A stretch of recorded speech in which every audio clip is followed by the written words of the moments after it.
কুরবানি অনেক মাসালা শুনছেন, অনেক কিছু শুনছেন যে কুরবানির গোশত একাই খাওয়া যায়, ঠিক কিনা? রাখি তুয়ে খাওয়া যায়, কিন্তু সূরা হজের মধ্যে আল্লাহ তাআলা বলে যে নিজেও খাবা, আত্মীয় স্বজনকেও দিবা, গরিব মিসকিন যারা অসহায় আছে তাদেরকেও দিবা, একাই খাইতে পারবে। কিন্তু আমরা আমাদের আত্মীয় স্বজনের হক আমাদের উপরে থাকে, ঠিক কিনা? প্রতিবেশীর থাকে, ঠিক কিনা? আমরা সব সময় হক আদায় করতে পারি না। পারি? বলেন পারি?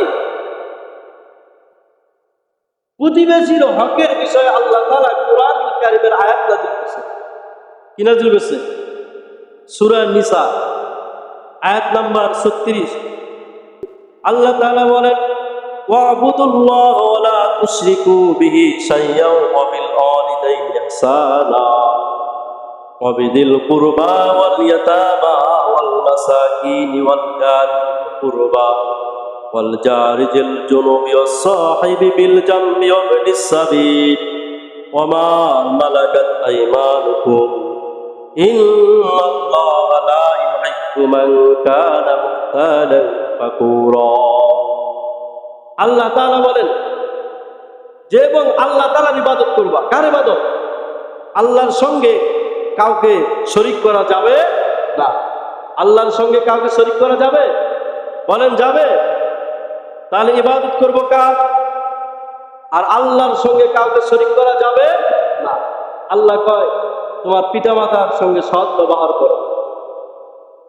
আত্মীয় স্বজন, ইতিম মিসকিন, আত্মীয় স্বজন, ইতিম মিসকিন, নিকট প্রতিবেশী, দূর প্রতিবেশী, সঙ্গে বসা দাঁড়ানো ব্যক্তি, পথচারী এবং নিজের দাস দাসীদের প্রতিও সৎ ব্যবহার করো। হুকুম কার? বলেন হুকুম কার? আল্লাহ বলেন নিশ্চয় আমি যে দাম্ভিক অহংকারী তাকে আমি পছন্দ করি না। অহংকারীকে পছন্দ করে আল্লাহ? তাহলে নিজের আত্মীয় স্বজন, কেউ কাছের আত্মীয় স্বজন, কেউ দূরের আত্মীয় স্বজন, ইতিম মিসকিন, এবং কি আপনার বাড়ির পাশ দিয়ে রাস্তা দিয়ে কোনো পথচারী যাচ্ছে, সেও আপনার কি প্রতিবেশী। বলেন কি? কিছুক্ষণের জন্য আপনি একটা গাড়িতে কোথাও যাচ্ছেন, গাড়িতে বসে আপনার পাশের সিটে একজন বসে আছে, সেও অল্প সময়ের জন্য আপনার প্রতিবেশী। কি বলেন? আপনি কিছু সময়ের জন্য একসঙ্গে যাচ্ছেন, কোথাও চলাফেরা করতেছে, আপনার পাশেও একজন হাঁটতেছে, সেও অল্প সময়ের জন্য কি প্রতিবেশী। এবং নিজের দাস দাসী আছে, চাকর চাকরানি আছে, ঠিক কিনা? এবং অনেকের দোকানে, ফ্যাক্টরি, কোম্পানিতে মানুষ কাজ করে আছে না, কর্মচারী আছে না, তাদের সঙ্গে সৎ আচরণ করতে হবে। হুকুম কার? তাদের সঙ্গে অহংকারী ভাব, দাম্ভিক ভাব, অহংকারী ভাব দেখা যাবে না।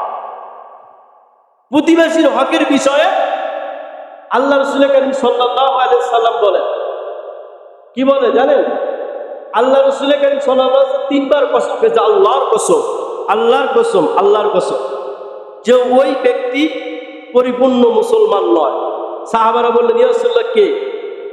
আল্লাহ রাসূল বলেন যে ওই ব্যক্তির,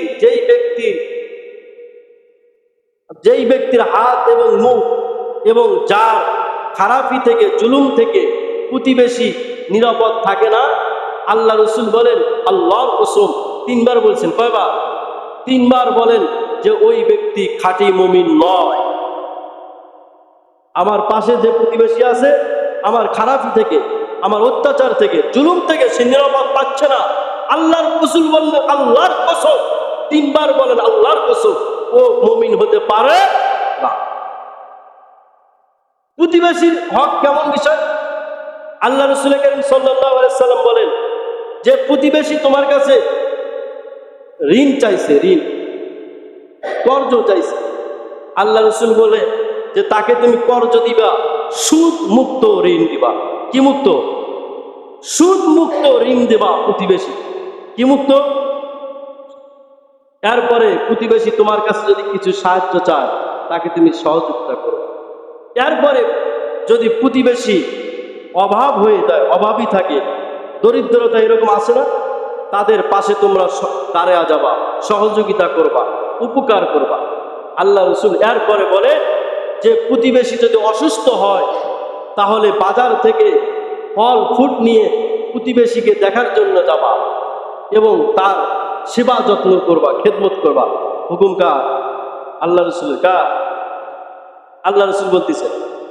এরপরে আল্লাহ রসুল বলে যে তুমি তোমার নিজের জন্য ফল ফুট কিনছো, বিভিন্ন রকমের খাবার কিনছো, তুমি বাসায় নিয়ে যাচ্ছ, হঠাৎ করে এক প্রতিবেশী দেখছে, আল্লাহ রসুল বলেন তার বাড়িতে তুমি হাতিয়ে পাঠিয়ে দেবা।